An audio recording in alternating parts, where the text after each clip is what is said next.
Nebraska recorded its first case of the porcine epidemic diarrhea virus in December 2013. PEDv was first confirmed in the United States on May 17, 2013 in Iowa. The positive tests peaked in February and then started falling off after April. The USDA's quarterly hogs and pigs report in September showed inventory was down 2% from a year ago, which isn't just an issue for hog producers. A United Soybean Board study shows broiler chickens and hogs are the two biggest consumers of U.S. soybean meal, with pigs using the meal from about 410 million soybean bushels in 2012. As we said when we first started this discussion more than a year ago, the virus carries no threat to other animals, food safety, or humans. This week, as colder temperatures are again here, we talked with UNL's Bruce Brodersen to reset biosecurity precautions producers can be taking on their operations and update its severity over summer and fall. Well, it seems like it's been fairly stable through the summer and so far this fall. Of course, it's been pretty warm this fall yet, up until the last 10 days or so. So we haven't seen a big uptick in the number of cases so far. What have we learned about its transmission? Is it going through feed? Is it airborne? What do we know now that we didn't know at this point last year? Well, there's not much evidence that it's really airborne, but there has been some work that's shown that it is in feed samples or feed stuffs.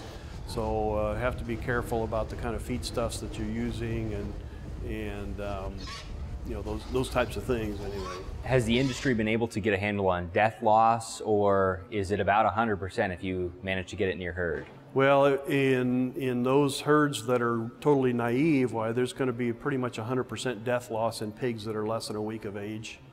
Pigs that are older will survive, and as they become older and older, when they're infected, their survivability goes up quite a bit. So there is a vaccine option that's now on the market. Do you know anything about its efficacy or how it's being used? Yeah, there's a couple of different vaccines on the market, and the one that I know some information about, there is some evidence that it has some efficacy. So there is some bright spots in the future as far as control with vaccines. The immunity issue, you know, initially we thought once a herd got it, that was it. It was going to be immune and wouldn't be able to get it again, or at least the sows wouldn't be able to. What about now? There's been reports of herds that re-break with diarrhea in those baby pigs in the farrowing rooms. So it's not 100% protection if the sows go through that infection. So repeated controlled exposures or in the future vaccines will help alleviate some of those problems. The American Association of Swine Veterinarians is also keeping an eye on the swine Delta coronavirus now. Explain what that virus is and kind of how it's impacting herds. Well, it's as the name says, it's a coronavirus, and PED virus is also a coronavirus along with TGE virus. And so it's just another form of coronavirus that infects pigs.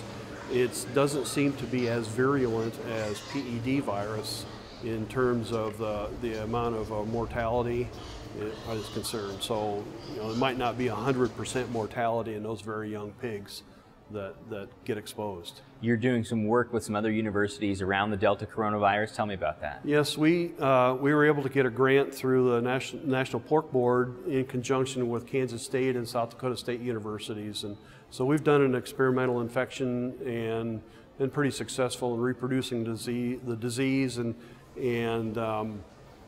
we did this project to have an infection model so it can be studied further, and also to collect reagents for other researchers to use those reagents or those samples to do other things like develop serologic tests, those kinds of things. You touched on this in the beginning, but it's colder in Nebraska now. Why are we more worried about PEDv spreading? Well, that virus, the coronaviruses in general, don't survive very well in the warm, dry conditions, but as soon as it gets cold, those viruses will survive a lot longer, and so it can be tracked around and spread a lot easier when it's in cold weather. So, give me some reminders on biosecurity precautions producers can be taking. Yeah, just have to be careful about where you go and what clothes you wear when you go there, and be sure and change clothes and change boots when you come back home, and also going to deliver hogs to market. Why, that's another source of contamination, so you can bring it home from there. Anything specific on disinfectants?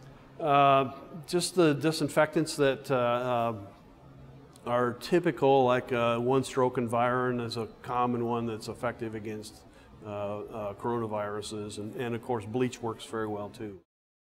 Bruce says UNL is also beginning a study that tracks how long PEDv can survive in compost. We'll update you on the outcome of that project.